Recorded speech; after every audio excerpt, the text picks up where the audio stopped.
साबुत इसबगोल की जो खीर होती है उसको दूर करती है।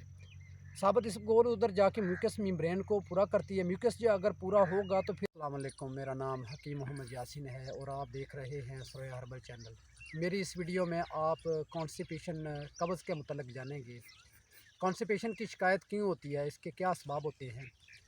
जिस्म में पानी की कमी, जो कि हमारा जिस्म 70% तक पानी पर मुश्तमिल है। छोटी और बड़ी आंत जो है ये बेसिकली ऑब्ज़ॉर्व करती है जो भी उसके अंदर जा रहा होता है, फुजला वगैरह जा रहा होता है तो उसको ऑब्ज़ॉर्व करती हैं। उसमें छोटी आंत में मौजूद न्यूट्रिएंट्स जो होते हैं वो अरूक मसारिका के ज़रिए मेजेंटिक आर्टरीज़ के ज़रिए से जिगर में चले जाते हैं। इसमें तो न्यूट्रिएंट्स जज़ब होते हैं, लेकिन जब बड़ी आंत में वो फुजला पहुंचता है, मवाद पहुंचता है तो फिर उसमें बड़ी आंत में मौजूद पानी जो होता है, उसके अंदर फुजले में मौजूद पानी जो होता है, बड़ी आंत उसको सक करना शुरू कर देती है। और इस तरह सक करती करती जब सेगमेंट कोलन और अमा मुस्तकीम तक पखाना पहुंचता है, तो मवाद पहुंचता है, तो उसमें पानी बिल्कुल ही अब्जॉर्ब हो जाता है। इस वजह यही होती है कि एक तो पानी की कमी होती है, 70% तक इंसानी जिस्म जो है वो पानी पर मुश्तमिल है। तो जब पानी की कमी होगी तो फिर बड़ी आंत में मौजूद पानी को वो सक कर लेगी। इस तरह जिस्म की ज़रूरत पूरी करने के लिए इस तरह पानी जो सक हो जाता है तो उसके नतीजे में स्टोर जो होता है, जो फुजला होता है वो सख्त हो जाता है और फिर इस तरह रुकावट का बायस बनता है। इसके अलावा फ़ाइबर की जो कमी होती है वो भी कब्ज़ की अलामात में शामिल है। इसकी वजह से भी जो है कब्ज़ की शिकायत होती है। एक कब्ज़ जो होती है एक सख्त भी होती है और कब्ज़ ख़फ़ीफ़ भी होती है। ख़फ़ीफ़ कब्ज़ में बहुत पखाना बहुत ज़्यादा आता है, बार-बार आता है और इससे फिर ख़फ़क़ानुल क़ल्ब और जिस्म में कमज़ोरी का सबब बनता है। और जो कब्ज़ सख्त होती है उसमें पखाना जो होता है, कइयों को तो दिन में एक बार भी आता है तो सख्त आता है और कोई ऐसे मरीज़ भी हैं जिनको 2-3 दिन तक भी पखाना नहीं आता।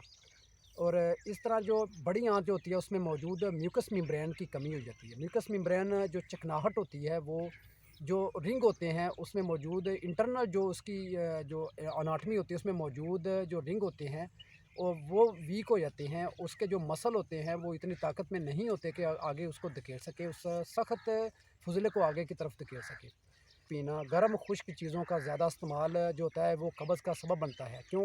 अगर पानी साथ ना पिया जाए तो फिर फुजला जो होता है वो आगे उसमें जो पानी होता है वो सक कर लिया जाता है, आंतें उसको सक कर लेती हैं, बड़ी आंत उसको सक कर लेती है। तो इससे फिर कब्ज़ की शिकायत, कब्ज़ सख्त की शिकायत रहने लग जाती है। पखाना शुरू में बहुत ज़्यादा सख्त आने लग जाता है, बाद में नरम आता है, लेकिन एक वक्त ऐसा आता है कि पखाना एक दिन भी नहीं आता, उससे अगले दिन भी थोड़ा-सा मुश्किल और बहुत ज़्यादा सख्त आता है। उस फिर कई ऐसे पेशेंट भी हैं जिनको 2-3 दिन तक भी पखाना नहीं आता। इस तरह फुज़ले का बड़ी आंतों में रुकना, इससे फिर गैसेस पैदा होती हैं, जो कि हार्ट और ब्रेन पर असरअंदाज़ होती हैं। हार्ट पर असर होता है तो फिर उससे हार्ट पे प्रेशर आता है और दर्द होती है। उस कई कई जो पेशेंट हैं उनको दर्द होने लग जाती है और सर की तरफ जब ये गैसेज़ खून के में शामिल होकर जाती हैं तो फिर ब्रेन पर इसका इफ़ेक्ट आता है और ब्लड प्रेशर का बढ़ने का भी सबब होता है और सर में दर्द का सबब होता है। इसलिए कब्ज़ के जो मरीज़ होते हैं उनको अक्सर सर में दर्द होती है और इसको दूर करने के लिए सबसे अच्छा जो तरीका ये होता है कि एक तो पानी की कमी को पूरा किया जाए। पानी दिन में पिया जाए, खाने के दरमियान में पानी 1 कप तक पिया जाए। खाने के शुरू में और खाने के आखिर में जो पानी पीने की रवायत होती है कि 2 गिलास, कई लोग 1-2 गिलास खाने के बाद भी पानी पीते हैं, इससे भी ये प्रॉब्लम पैदा होती है। तो मसलसल करने से एक तो मैदा आंतें वीक होना शुरू हो जाती हैं, इसलिए आप फ़ाइबर वाली ग़िज़ाएँ इस्तेमाल करें। अब दोपहर के वक़्त आप अमरूद इस्तेमाल करें और साबुत इसबगोल की खीर इसके लिए बेहतरीन होती है। सिगमेंट कोलन और अमा मुस्तकीम में जो खुदा न खास्ता कैंसर की भी शिकायत होती है, इसको भी साबुत इसबगोल की जो खीर होती है उसको दूर करती है। साबुत इसबगोल उधर जाके म्यूकस मेम्ब्रेन को पूरा करती है। म्यूकस जो अगर पूरा होगा तो फिर उधर जो रुकावट होती है पखाने की वो दूर हो जाएगी। इसके लिए आप 1 तोला तक साबुत इसबगोल लेकर आधा किलो दूध के अंदर डालकर इसको पकाएँ। जब ये लसेला बन जाए और इसमें हल हो जाए और लसेला हो जाए तो फिर इसको आप गर्मियों में ठंडा करके इस्तेमाल कर लें और गर्मी सर्दियों हो तो फिर इसको नीम गर्म हालत में इस्तेमाल करें। नाश्ते में करें तो बेहतर होता है और दोपहर के वक्त भी आप इसको इस्तेमाल कर सकते हैं। इसके अलावा जो कब्ज़ की शिकायत को दूर करने के लिए आप छिलका इसबगोल जो है वो नीम गर्म दूध के साथ इस्तेमाल करें। इससे भी कब्ज़ जो होती है वो दूर हो जाती है। ये सिर्फ़ इब्तदाई तौर पर जो कब्ज़ पैदा होती है, यानी इनिशियल यानी फर्स्ट स्टेज और सेकंड स्टेज तक इस कब्ज़ को दूर करना मुख्तलिफ छिलका इसबगोल में अगर आप शहद मिला लें 1 चम्मच या 2 चम्मच लेके इसमें थोड़ा-सा शहद मिलाकर इसकी माजून बना लें और नीम गर्म दूध के साथ इस्तेमाल करें तो फिर ये फ़ायदेमंद होता है और इसका फिर नुकसान नहीं होता। छिलका इसबगोल वैसे तो नुकसान का सबब होता है क्योंकि ये सेक्सुअल पावर को कम करता है।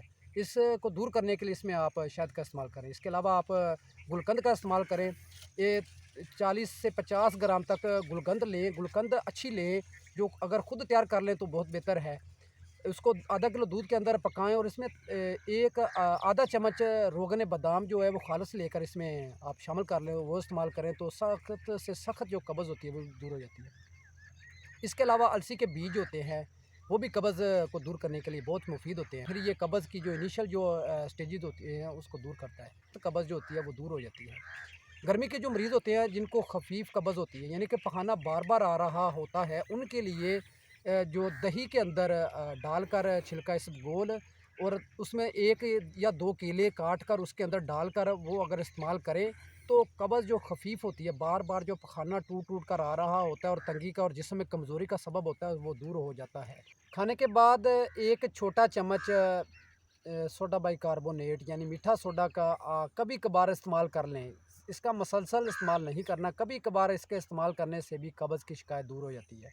इसके अलावा अगर 1 गिलास दूध के अंदर आप 1 गुलाब का ताज़ा फूल लेकर तो इसके अंदर आप इसको बॉयल करें और इसको पका लें। उसके बाद वही दूध आप इस्तेमाल करें तो ये भी जो कब्ज़ की इनिशियल स्टेजेज़ होती हैं उनको दूर करता है यानी फर्स्ट और सेकंड स्टेज तक भी ये कारआमद होता है। इसके अलावा आप कैस्टर ऑयल जो होता है, अरंडी का जो तेल होता है वो खुद निकलवाएँ। रोगन बादाम और अरंडी का तेल आप इसका तेल निकलवा लें और ये कैस्टर ऑयल आप 1 चम्मच नीम गर्म दूध के अंदर डालकर इस्तेमाल करें तो ये भी कब्ज़ की शिकायत को दूर करता है। कब्ज़ बेसिकली 4 वजूहात होती हैं, मेजर इसकी वजूहात होती हैं। इसमें एक तो आंतों के अंदर बड़ी आंतों के अंदर लुब्रिकेशन की कमी हो जाती है। म्यूकस मेम्ब्रेन जो होती है उसमें म्यूकस की का जो कमी हो जाती है वो ही फाइबर की कमी की वजह से होता है। उसके अलावा आंतों की जो क़ुव्वत जाज़बा वो बढ़ जाती है। पानी की कमी की वजह से फिर वो पानी को ज़्यादा सक करने शुरू कर देती है फुज़ले में से, तो फिर वो उधर पखाना जो होता है फुज़ला जो सख्त होना शुरू हो जाता है। इसके अलावा नर्वस सिस्टम का असाबी जो उधर होते हैं वो सिस्टम वो भी वीक हो जाता है। यानी क़ुव्वत दाफ़िया भी कमज़ोर हो जाती है, क़ुव्वत जाज़बा जो होती है वो बढ़ जाती है। इस वजह से कब्ज़ की शिकायत रहने लग जाती है। का इस्तेमाल करें। गंदम का जो आटा होता है उसको छाने बगैर इस्तेमाल करना क्योंकि काफ़ी अरसे पुराने छाने बगैर इस्तेमाल करते थे। तो बगैर छना जो आटा था वो कब्ज़ की शिकायत को वो होने ही नहीं देता। उसमें मौजूद फ़ाइबर जो होता है वो बड़ी आंतों और छोटी आंतों में म्यूकस जो होता है उसको कभी भी कम नहीं होने देता। कब्ज़ के मुतल्लक मेरी इस इन्फॉर्मेटिव वीडियो को आप लाइक कीजिए।